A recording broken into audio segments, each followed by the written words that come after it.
Hello guys, welcome back to another video. तो guys, Laxmi organics की financial year 2023 की first quarterly result out हो चुकी है। तो गाइस, इस वीडियो में हम लोग यही देखेंगे कि कंपनी ने जून क्वार्टर में कैसी परफॉर्म की है, क्या क्या पॉइंट्स इंप्रूव हुई है एंड कहाँ कहाँ पे कंपनी ने डिटोरिएट की है, और कंपनी के फंडामेंटल्स भी चेक करेंगे और देखेंगे कि क्या ये कंपनी पैसे लगाने लायक है या नहीं। उसके साथ साथ हम लोग कंपनी के टेक्निकल्स के बारे में भी डिस्कस करेंगे। तो गाइस, बिना टाइम वेस्ट के कंपनी की फंडामेंटल एनालिसिस करते हुए वीडियो को शुरू करते हैं। तो गाइस, अगर इस कंपनी के बिजनेस के बारे में डिस्कस करें तो ये कंपनी स्पेशलिटी केमिकल्स की बिजनेस करती है एंड ये काम ये कंपनी 1989 से करती आ रही है। मतलब अपनी फील्ड की ये एक बहुत ही पुरानी एंड एक्सपीरियंस्ड कंपनी है।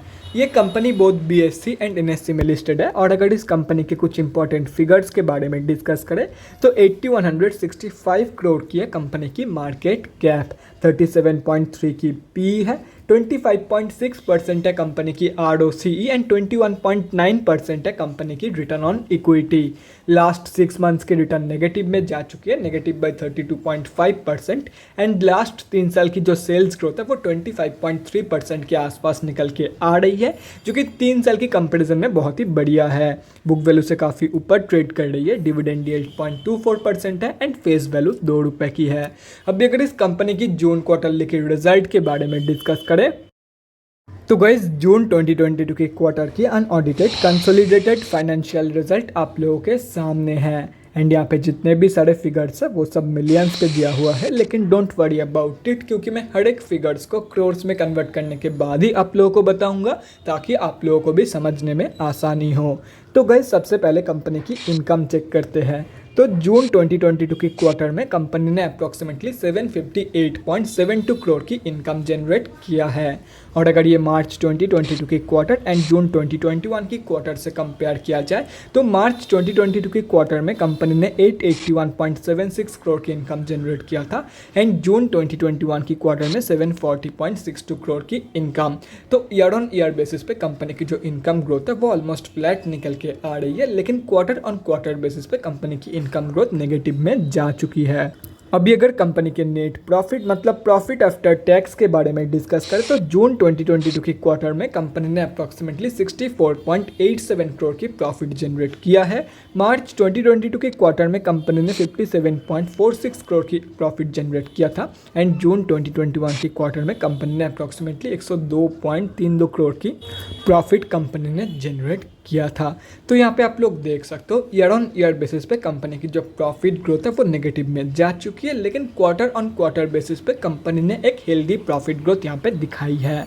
अभी अगर कंपनी की एक्सपेंसेस के बारे में डिस्कस करें तो ईयर ऑन ईयर बेसिस पे कंपनी की जो एक्सपेंसेस ग्रोथ है वो बहुत ही ज़्यादा ग्रो करी है कंपेयर टू कंपनी की इनकम, लेकिन वहीं पे क्वार्टर ऑन क्वार्टर बेसिस पे कंपनी की जो एक्सपेंस की ग्रोथ है वो बहुत ही अच्छी तरीके से कंपनी ने कंट्रोल किया है एंड इसके वजह से कम इनकम जनरेट करने के बावजूद कंपनी ने एक हेल्दी प्रॉफिट ग्रोथ यहाँ पे दिखाई है क्वार्टर ऑन क्वार्टर बेसिस पे, यहाँ पे आप लोग देख सकते हो। लेकिन ईयर ऑन ईयर बेसिस पे ज़्यादा इनकम देने के बावजूद कंपनी ने कम प्रॉफिट जनरेट किया है एंड ये सिर्फ और सिर्फ कंपनी की हाई एक्सपेंसेस के वजह से हुआ है। तो क्वार्टर ऑन क्वार्टर बेसिस पे कंपनी ने बहुत ही अच्छी तरीके से एक्सपेंसेस को कंट्रोल करी है, लेकिन ईयर ऑन ईयर बेसिस पे कंपनी ने बहुत ही ज़्यादा इनकम ग्रोथ के कंपैरिजन में एक्सपेंसेस ग्रोथ दिखाई है। और अगर कंपनी की ईपीएस मतलब अर्निंग पर शेयर के बारे में डिस्कस करें तो ईपीएस की ग्रोथ भी आप लोग यहाँ पे देख सकते हो। ईयर ऑन ईयर बेसिस पे कंपनी की जो ईपीएस की ग्रोथ है वो नेगेटिव में जा चुकी है, लेकिन क्वार्टर ऑन क्वार्टर बेसिस पे कंपनी की जो ईपीएस की ग्रोथ है वो एक हेल्दी ग्रोथ निकल के आ रही है। तो गाइस, अगर ओवरऑल देखा जाए तो जून 2022 के क्वार्टर में कंपनी ने सिर्फ और सिर्फ 2 ही जगह पे इंप्रूवमेंट दिखाई है एंड वो है क्वार्टर ऑन क्वार्टर बेसिस पे कंपनी की profit growth and EPS growth. बाकी हर एक जगह पे कंपनी ने नेगेटिव ग्रोथ या तो फिर फ्लैट ग्रोथ दिखाई है। तो गाइस, ओवरऑल जो जून क्वार्टर की रिजल्ट निकल के आई है वो slightly on the weaker side ही है, क्योंकि कंपनी की मैक्सिमम ग्रोथ नेगेटिव में है, specially year on year basis की कंपनी की income growth and profit growth. Income growth almost flat है एंड प्रॉफिट ग्रोथ बहुत ही ज़्यादा नेगेटिव में जा चुकी है। तो ओवरऑल जो जून क्वार्टर की रिजल्ट है वो अच्छा खासा वीक निकल के आया है। तो गाइस, अभी अगर कंपनी के बैलेंस शीट के हेल्थ के बारे में डिस्कस करें फाइनेंशियल ईयर 2022 में कंपनी की रिजर्व इंक्रीज हुई है एंड डेट रिड्यूस हुई है, जो कि किसी भी कंपनी के लिए बहुत ही बढ़िया है। मतलब बैलेंस शीट की हेल्थ इंप्रूव हुई है इन FY 2022। एंड अगर ओवरऑल भी देखा जाए तो डेट के कंपैरिजन में कई गुना ज़्यादा पॉजिटिव रिजर्व मौजूद है कंपनी के पास। तो ओवरऑल जो बैलेंस शीट की हेल्थ है वो भी बहुत ही बढ़िया है। अभी अगर कंपनी के कैश फ्लोज के बारे में डिस्कस करें तो कैश फ्लोज की जो कंडीशन है वो भी इंप्रूव हुई है इन फाइनेंशियल ईयर 2022। FY 2021 में कंपनी के पास नेगेटिव 7 करोड़ की कैश फ्लोज मौजूद थी, जो कि अभी इंप्रूव होकर पॉजिटिव में आ चुकी है। एंड अभी कंपनी के पास पॉजिटिव 16 करोड़ की कैश फ्लोज मौजूद हैं। और अगर कंपनी की शेयर होल्डिंग पैटर्न के बारे में डिस्कस करें तो जून क्वार्टरली की शेयर होल्डिंग पैटर्न आप लोगों के सामने है। जून की क्वार्टर में प्रमोटर्स एंड DIIs ने सेलिंग करी है, बाकी FIIs ने बाइंग करी है इन जून क्वार्टर। एंड अगर पब्लिक में देखा जाए तो गाइस यहाँ पे आप लोग देख सकते हो पब्लिक में 2 बड़े रिटेलर की होल्डिंग है एंड दोनों बड़े रिटेलर ने भी सेलिंग किया है इन जून क्वार्टर।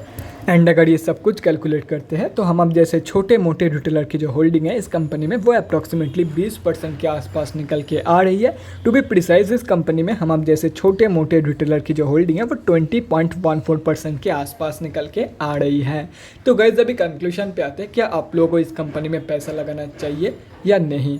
तो देखो गाइस मैं आप लोगों को यही बोलूँगा, जून क्वार्टरली की रिजल्ट वीक निकल के आई है, लेकिन ओवरऑल अगर फंडामेंटल्स देखा जाए तो कंपनी की जो ओवरऑल फंडामेंटल्स की कंडीशन है वो ठीक ठाक है। तो आप लोग डेफिनेटली इस कंपनी में पैसा लगा सकते हो for long term investment purpose. बाकी अगर भरोसा है तो ही शॉर्ट टर्म के लिए जाना, अदरवाइज सिर्फ और सिर्फ लॉन्ग टर्म के लिए आप लोग इन्वेस्टमेंट प्लान कर सकते हो in this company. Short term के लिए जाने के लिए, शॉर्ट टर्म में इन्वेस्ट करने के लिए, शॉर्ट टर्म में ट्रेड प्लान करने के लिए कंपनी के ऊपर भरोसा होना ज़रूरी है। अगर भरोसा नहीं है तो simply don't invest in this company for short term views. अभी अगर कंपनी के टेक्निकल्स के बारे में डिस्कस करें तो गाइस यहाँ पे हम लोग आ चुके हैं NSE के डेली चार्ट पे। सबसे पहले उन लोगों के बारे में डिस्कस करते हैं जो लोग इस कंपनी में लॉन्ग टर्म के लिए एंट्री प्लानिंग कर रहे हैं। तो देखो गाइस कंपनी अभी जहाँ पे ट्रेड कर रही है उसकी सबसे क्लोजेस्ट सपोर्ट बेस निकल के आ रही है 280 रुपये के आसपास। तो अगर ये कंपनी आप लोगों को इस प्राइस रेंज पे मिल जाती है तो आप लोग एक बहुत ही बढ़िया एंट्री प्लान कर सकते हो फॉर लॉन्ग टर्म।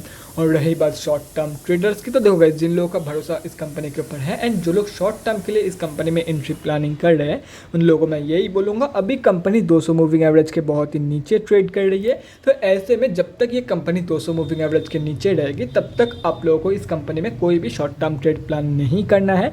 एक बार इस कंपनी को 200 मूविंग एवरेज के ऊपर सक्सेसफुली क्लोजिंग करने दो, उसके बाद ही कोई भी शॉर्ट टर्म ट्रेड प्लान करना है इस कंपनी में, चाहे कितने भी भरोसा हो, लेकिन 200 मूविंग एवरेज के नीचे एंट्री मत लेना। और रही बात स्विंग ट्रेडर्स की, तो गाइस यहाँ पे आप लोग देख सकते हो अभी कंपनी इन दोनों लेवल्स के अंदर ट्रेड कर रही है। तो ऐसे में 2 चीज़ हो सकता है कंपनी यहाँ पे ट्रेड करते करते यहाँ पे थोड़ा सा रिट्रेसमेंट लेके यहाँ तक की फॉल शो कर दे, मतलब 280 रुपये तक की फॉल शो कर दे। तो अगर ये कंपनी 280 रुपये तक की फॉल शो करती है तो 280 रुपये के लेवल से कंपनी जब रिवर्सल शो करेगी तब रिवर्सल कन्फर्मेशन के बाद आप लोग 336 रुपये के टारगेट के लिए बाइंग प्लान कर सकते हो। एंड सेकेंड टारगेट होगा अप्रॉक्सीमेटली 398 रुपीज़ का। और वहीं पे अगर ये कंपनी यहाँ से ही सपोर्ट लेके ऊपर चली जाती है एंड 336 रुपये के लेवल को सक्सेसफुली पार कर लेती है, 336 रुपये की रेजिस्टेंस को सक्सेसफुली पार कर लेती है, तो इसके ऊपर क्लोजिंग होने के बाद, इसके ऊपर कंपनी ने क्लोजिंग किया है उसकी कंफर्मेशन के बाद आप लोग ट्रेड प्लान कर सकते हो। फर्स्ट टारगेट होगा 398 रुपीज़ का एंड सेकेंड टारगेट होगा 492 रुपीज़ का। As simple as that. तो guys that's it for this video. अगले वीडियो में मिलते हैं गाइज। Thanks for watching. और गाइज अगर आप लोगों के मन में कोई भी डाउट या क्वेरी रहती है स्टॉक मार्केट या किसी भी स्टॉक से रिलेटेड तो कमेंट सेक्शन में कमेंट करके मुझसे पूछ सकते हो, या तो फिर मेरे इंस्टाग्राम का लिंक आप लोगों को डिस्क्रिप्शन बॉक्स में मिल जाएगा, जाके वहाँ पर भी मुझे DM कर सकते हो for an one on one conversation. Thanks again for watching guys. Bye guys and definitely guys stay safe.